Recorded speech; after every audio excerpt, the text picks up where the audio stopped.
जय श्री कृष्णा। आज मैं जो प्रसंग आपको सुनाने जा रही हूँ, यह प्रसंग आंखें बंद करके सुनिए। बड़ा ही अद्भुत प्रसंग है। साक्षात भगवान श्री कृष्ण के दर्शन हो जाएंगे। आपको आपको उनकी अनुभूति हो जाएगी। ध्यान से सुनिए, मन लगाकर सुनिए। करौली में काले खां रहते थे। काले खां का काम था मदन मोहन के मंदिर के बाहर झाड़ू लगाना।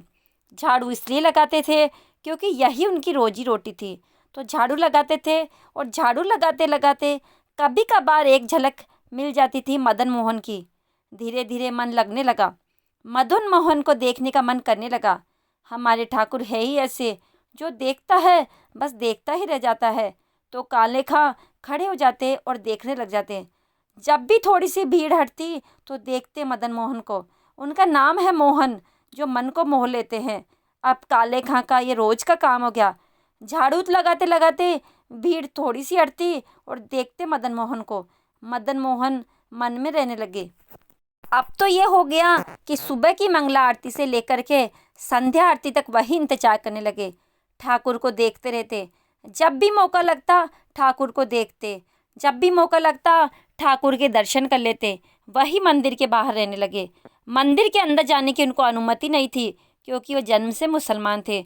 दूसरे धर्म के थे, संकोच भी था उनको।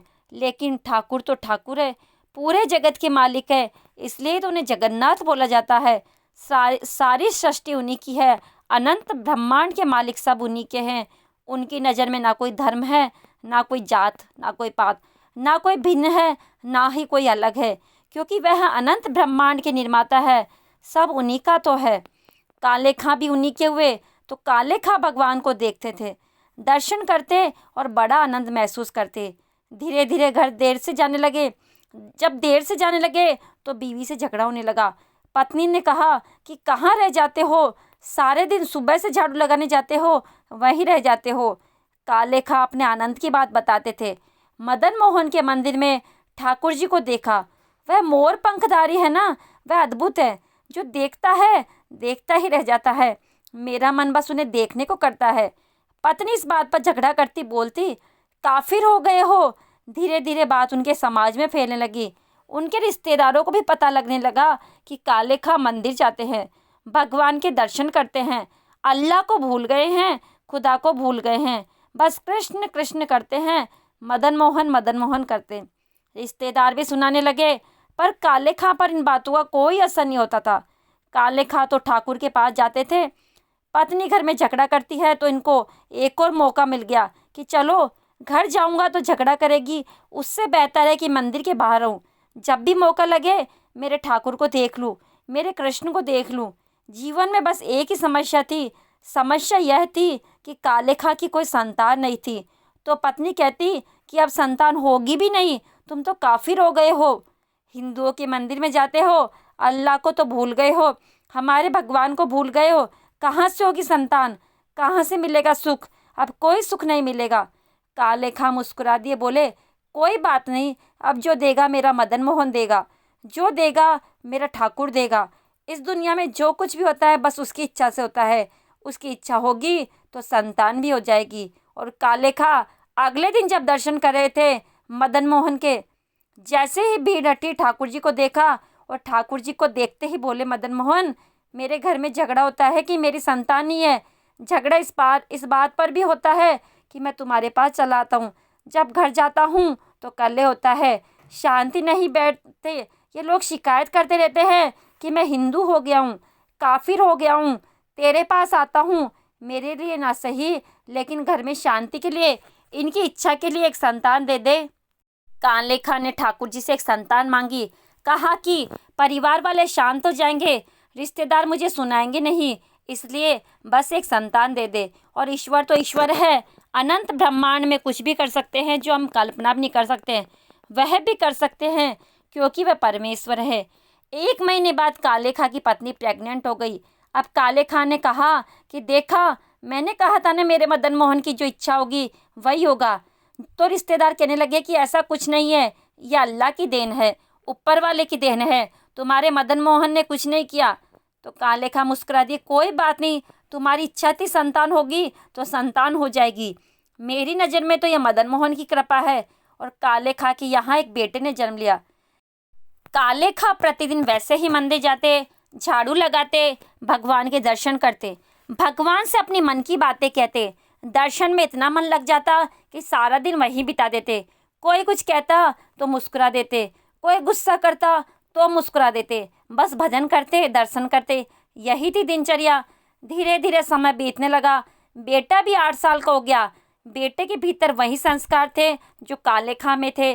जन्माष्टमी मनाता, कृष्ण भजन करता, मदन मोहन के दर्शन करता, भगवान को जानता था। और काले खां ये जानते थे कि ये कोई नहीं, बस मेरे मदन मोहन की कृपा है, ये मेरा मोहन ही है। काले खां मदन मोहन का आशीर्वाद उसे मानते थे। एक दिन हुआ, जब बेटा 8 साल का हुआ तो अपने मित्रों के साथ नदी पर खेलने गया और एक सर्प ने उसे डंस लिया। काले खां उस समय ठाकुर जी के दर्शन कर रहे थे, भगवान से बातें कर रहे थे। पत्नी को पता लगा, पत्नी चिल्लाती हुई मंदिर पहुंची। भगवान की श्रृंगार आरती चल रही थी। काले खां भगवान को देख रहे थे। पत्नी ने चिल्लाते चिल्लाते कहा कि तुम्हारे बेटे को सांप ने डस लिया है, चलो यहाँ से। यहाँ क्या कर रहे हो, चलो यहाँ से। लेकिन काले खां ने ध्यान नहीं दिया। काले खां की आंखें तो सिर्फ मदन मोहन को देख रही थी। जब आप ठाकुर जी को देखते हैं तो देखते रह जाते हो, बाकी कुछ भी दिखाई नहीं देता। यह पूरा संसार दिखाई नहीं देता। जो ठाकुर को देख लेता है उसे कुछ देखने की आवश्यकता भी नहीं होती। काले खां भी कुछ नहीं देख रहे थे, बस ठाकुर को देख रहे थे, मदन मोहन को देख रहे थे। पत्नी बहुत गुस्सा हुई, गुस्से में बोली कि यदि मेरे बेटे को कुछ हो गया ना तो तुम्हें भी देख लूंगी और तुम्हारे मदन मोहन को भी देख लूंगी, किसी को भी नहीं छोड़ूंगी। जल्दी से झाड़ फूक वाले को लेकर पहुंचो। और बड़बड़ाती हुई पत्नी चली गई। काले खां मदन मोहन को देखते बोले कि मैं जानता हूँ प्रभु, ये तेरी लीला है, सब कुछ तो तेरा दिया हुआ है, पुत्र भी तो तेरा दिया हुआ है, तेरी लीला अद्भुत है। तू जानबूझकर मुझे कष्ट देता है। जब तू कष्ट देता है तो मैं तुमसे बातें करता हूँ, और जब भी कष्ट आता है मुझे खुशी होती है, क्योंकि मुझे मौका मिलता है तुझसे बात करने का।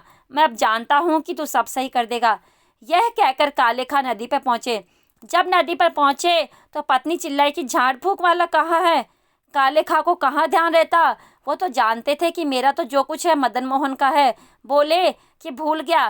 पत्नी ने कहा कि बुला कर लाओ एक झाड़ फूक वाला। एक झाड़ फूक वाला आया। उसने देखा, बच्चे के शरीर को छुआ, बच्चे का पूरा शरीर नीला पड़ गया था। झाड़ फूक वाले ने कहा कि बच्चे में जान ही नहीं है, बच्चे की मृत्यु हो गई है। पत्नी जोर जोर से चिल्लाने लगी। काले खां एकदम शांत खड़े हो गए। जिसका ईश्वर पर भरोसा होता है, उसके जीवन में कितना भी बड़ा तूफान आए उसकी शांति कोई भंग नहीं कर सकता, क्योंकि उसका विश्वास प्रगाढ़ होता है। और जब विश्वास प्रगाढ़ होता है तो कोई शंका नहीं होती, इसलिए स्थिरता बनी रहती है, क्योंकि स्थिरता ईश्वर में होती है। पत्नी जोर से चिल्लाने लगी। बेटे के शरीर को उठाया, मदन मोहन के मंदिर की तरफ भागी। साथ सब गांव वाले काले खां मंदिर की दहलीज पर ले जाकर बेटे को रख दिया। और पत्नी चिल्लाई कि तूने दिया था ना इसे, ये काले हमेशा कहता है कि इसे तूने दिया था, इसे, मेरा बच्चा मर गया है, तो कुछ है तो जिंदा कर इसे, और यदि मेरा बेटा मुझे वापस नहीं मिला तो काले खां को भी मारूंगी और तुझे भी मारूंगी और खुद भी मर जाऊंगी तेरी दहलीज पर। काले खां स्तब्ध रह गए, भगवान को देख रहे थे, ठाकुर को देख रहे थे। उस समय काले खां ने कुछ गाया। उस गाने का भाव जो था बड़ा ही अद्भुत था। काले खां ने कहा कि तेरे लिए तो कुछ भी असंभव नहीं है, मैं तो तेरा साधारण सा भक्त हूँ, तू कुछ भी कर सकता है, ये पुत्र भी तेरा दिया हुआ है। यदि तू हिंदुओं को देता है तो मेरा तुझ पर कोई दावा नहीं, लेकिन सब कहते हैं तू जगतनाथ है, पूरे जगत का नाथ है, पूरी सृष्टि का निर्माता है, अनंत ब्रह्मांड का मालिक है। यदि तू जगन्नाथ है तो मेरी प्रार्थना सुन, मेरे बच्चे को जीवित कर। और यह कह करके काले खां रोने लगे। काले खां के आंसू बेटे के शरीर पर गिरे। दहलीज पर लेटा हुआ बेटा का पूरा शरीर नीला पड़ा हुआ था। जैसे ही अश्रु शरीर पे गिरे, शरीर का रंग बदलने लगा। बच्चे की आंखें खुल गई, बच्चा उठा। काले खां की पत्नी खुशी से झूम उठी, मेरा बच्चा जीवित हो गया। काले खां ने देखा कि बच्चा जीवित हो गया। बच्चे ने आंखें खोली और आंखें खोलकर क्या बोलता है कि वो कहाँ गया, वो कहाँ गया।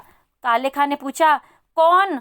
अब्बा, जो मेरे पास खड़ा था, सर पर मोर पंख था, मोटी मोटी आंखें थी, सांवले रंग का था, यही खड़ा था मेरे पास, मेरे गले में हाथ डाल, मेरे सर पर स्पर्श किया, मेरे मुंह पर स्पर्श किया, यही खड़ा था, वो मेरा दोस्त है, कहाँ गया? वो अभी यहीं खड़ा था, कहाँ गया? सारी भीड़ स्तब्ध रह गई। काले खां तो जानते थे वे और कोई नहीं, मेरा मदन मोहन है, मेरा ठाकुर है, मेरा कृष्ण है। यही है भक्ति की शक्ति। कृष्ण कृष्ण कृष्ण कृष्ण, सिर्फ इतना सा बोल से दुनिया की हर तकलीफ दूर हो जाती है, क्योंकि दुख की इतनी हिम्मत नहीं है कि वह ठाकुर के सामने खड़ा हो सके। और दोस्तों, जीवन में कभी भी दुख ना आए, कभी भी कितना भी भारी दुख आए, बस एक काम करना है, उस दुख को बोलना है कि सुनो, आओ मैं स्वागत करता हूँ, चलो तुम्हें कृष्ण से मिलवाता हूँ। और एक बार कृष्ण बोल दीजिए। इतने मन से बोलना, बिना शंका के बोलना, इतने विश्वास से बोलना जितने विश्वास से काले खां ने बोला। आपका ठाकुर पल भर में आपके साथ होगा। वह जगत का मालिक है, बेहद प्रेम करता है। शंका मत कीजिए, विश्वास मत कीजिए। जो लोग ये कहते हैं ना कि मैं इतनी पूजा करता हूँ, इतनी प्रार्थना करता हूँ, वो सुनता नहीं है, ये शंका है।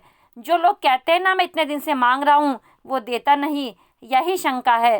क्या लाए थे यहाँ पर जो खो गया है? क्या रह गया तुम्हारा यहाँ पर? क्या है तुम्हारा? कुछ भी तो नहीं है, तुम्हारा तो सिर्फ कृष्ण है। इसलिए हमेशा कहती हूँ, अपने विश्वास को मजबूत रखिए, अपने कृष्ण पर विश्वास रखिए। जय श्री कृष्ण।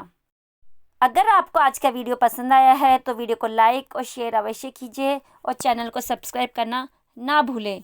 और अगर कृष्ण पर विश्वास है तो कमेंट बॉक्स में जय श्री कृष्णा अवश्य लिखिए। राधे राधे। जय श्री कृष्णा।